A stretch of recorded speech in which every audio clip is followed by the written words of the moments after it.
Dawn Paul with Houston Style Magazine, and I am here with Congressman from New Orleans. How are you doing? I'm doing great. How are you today? Good. Now, you came all the way to D.C., and you were involved and you were a participant in the town hall meeting, right? So talk a little bit about that.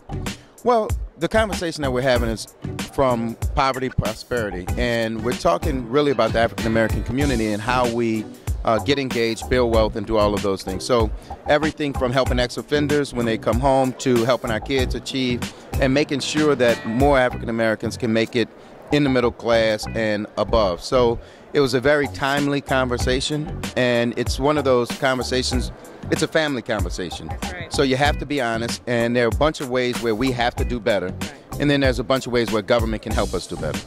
Well, thank you so much for talking to us. Tell us a little bit about your book. You have a book signing going on today. Yes, I'm very, very happy to be here with the Renaissance Group. I am executive producing a Black-owned, Black-led soap opera, The Rich and the Ruthless, which is inspired certainly by my experience in daytime television. A lot of people know me as Drusilla from The Young and the Restless, but it's time for ownership, and in an entrepreneurial spirit, we're very, very happy to be shooting this pilot very soon, we hope.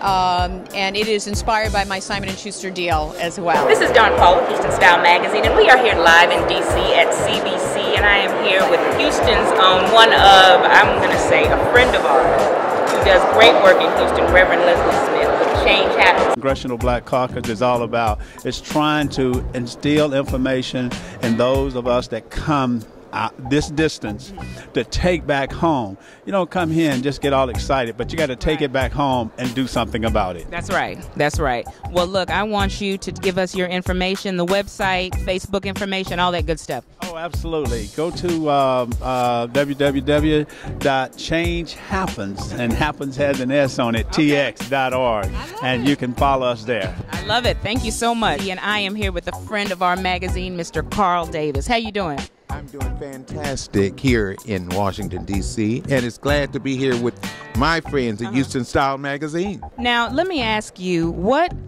specifically have you gained from being at this conference? You know, I just arrived. Well, I've been in D.C. since Saturday. We came up for the big celebration at the Kennedy Center. Yeah. Well, we honored Congressman John Lewis, gospel icon Richard Smallwood, and Bill Hearn, the CEO of Capitol Music Group. Okay. And it was an awesome celebration. Donnie McClurkin, Ernest McHugh, Ernest Pugh, Jason Nelson, the Washington Performing Arts Society Choir, men and women of the gospel, were with us on Monday night. Truly, truly a celebration to remember. Right. Well, I love the CBC supports the gospel music industry, of course. Yes, yes, they do. Yeah. They have a gospel celebration, but we kicked off the celebration at the Kennedy Center, and we were honored to be a part of this year's Congressional Black Caucus celebration here in Washington, D.C. Yay!